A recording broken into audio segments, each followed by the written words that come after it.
삶 4장 9항 부르심 받은 사람들 중 어떤 이들이 나오지 않는 이유. 복음 사역을 통해 부르심을 받은 많은 사람들이 하나님께로 나아와 회심하기를 거부하는 것은 복음이나 복음이 제안하는 그리스도나 사람들을 복음으로 부르시고 다양한 은사를 주시는 하나님의 잘못이 아니다. 잘못은 그 사람들에게 있다. 부르심을 받은 사람 중 어떤 이들은 자신의 위험은 생각하지 않고 생명의 말씀을 거부한다. 어떤 이들은 비록 생명의 말씀을 받되 그 말씀이 마음에 지속적으로 심기지 못하게 하기에 오직 일시적 믿음에서 나오는 그들의 기쁨은 곧 사라지고 그들을 배반한다. 어떤 이들은 세상의 염려와 즐거움의 가시떨기가 그 씨앗의 기운을 막아 결실하지 못하게 한다. 이것을 우리 구원자께서 씨 뿌리는 비유로 가르치신다. 해설입니다. 복음을 거부하는 또 하나의 부류로 이생의 염려나 즐거움으로 씨를 막아서 열매를 맺지 못하게 하는 사람들이 있습니다.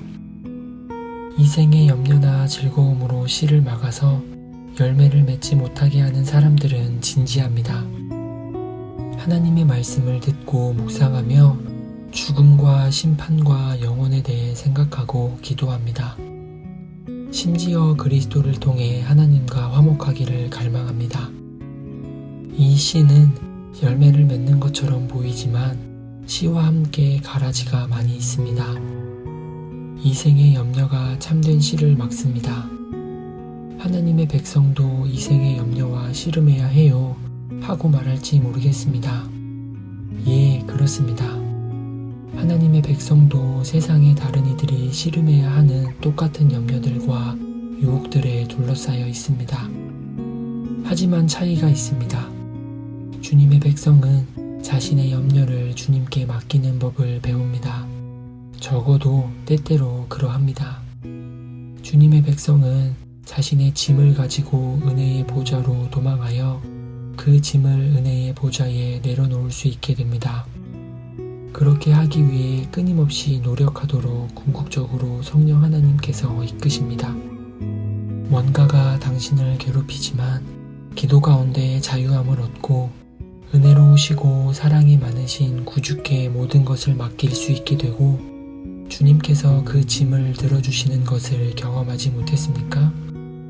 그 짐은 당신의 영적 생명을 막지 못합니다. 하지만 이생의 염려나 즐거움으로 씨를 막아서 열매를 맺지 못하게 하는 사람들은 자신의 짐을 스스로 짊어매며 그 짐을 가지고 주님께로 가기를 거부합니다. 이 사람들은 자기 문제를 자기가 해결해야 한다고 생각합니다. 또 매일의 염려에 너무 사로잡힌 나머지 영적인 염려를 할 수 없습니다. 오늘날에도 그 씨앗은 뿌려졌습니다. 하지만 결과가 적어 보입니다. 그래서 많은 하나님의 종들이 이사야와 같이 탄식합니다. 우리가 전한 것을 누가 믿었느냐? 여호와의 팔이 누구에게 나타났느냐? 이사야 53장 1절. 많은 설교자는 자신의 설교가 열매가 없고 아주 적은 회심만이 일어나는 것처럼 보일 때 몰래 웁니다. 이것은 설교자의 짐입니다. 그렇다고 복음을 전파했음에도 아무 결과가 없습니까? 아닙니다. 참으로 있습니다. 우리는 이것을 좋은 시에 대해 다루게 될 다음 장에서 보게 됩니다. 바로 지금 우리의 관심은 믿음과 회개로 나오지 않는 사람들입니다. 잘못은 믿음과 회개로 나오지 않는 사람들에게 있지 그 씨앗에 있지 않습니다. 언제나 동일한 씨입니다. 문제는 땅에 있습니다. 땅이 씨를 받아들이려 하지 않거나 적대적이었습니다. 그러하기에 회심하지 못한 청자들 가운데 어떤 차이가 있더라도 그 결과는 같습니다.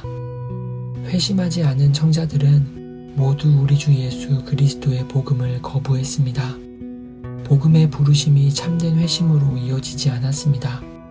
아마도 모조 회심이 생겨나서 모조 믿음을 열매 맺었는지 모릅니다. 하지만 참되고 성경적인 진정한 믿음과 회개는 아니었습니다. 회심하지 않은 청자들의 삶은 여전히 황폐하며 오직 그 책임은 자신들에게만 있습니다. 우리는 이 사실을 인정합니까?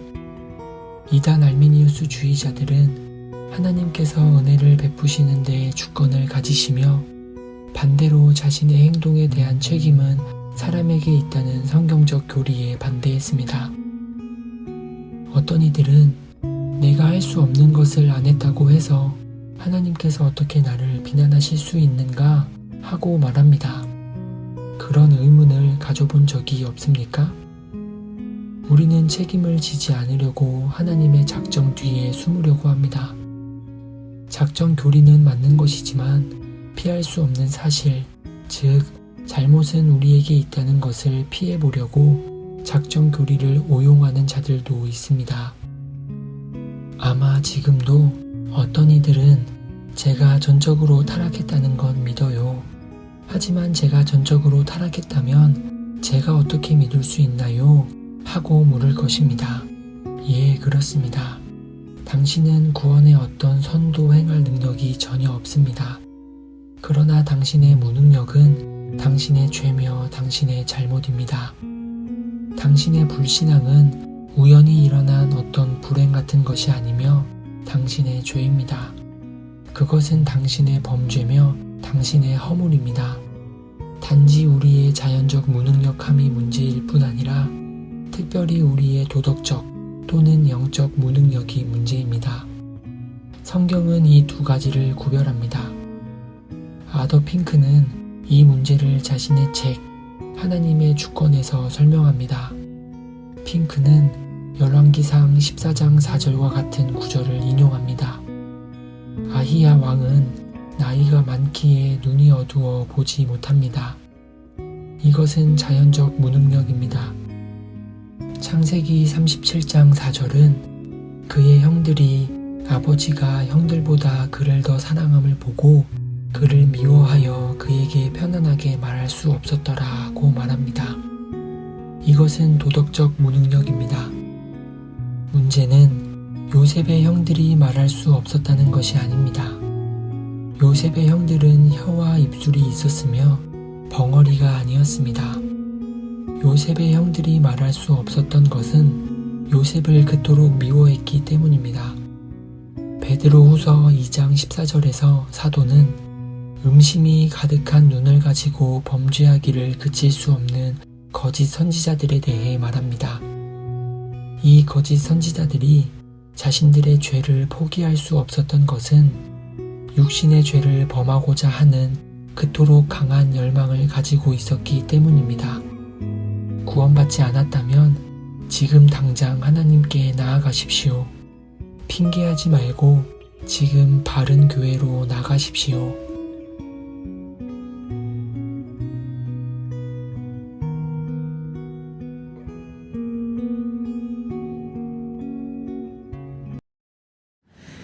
너희 만민들아 손바닥을 치고 즐거운 소리로 하나님께 외칠지어다. 지존하신 여호와는 어미하시고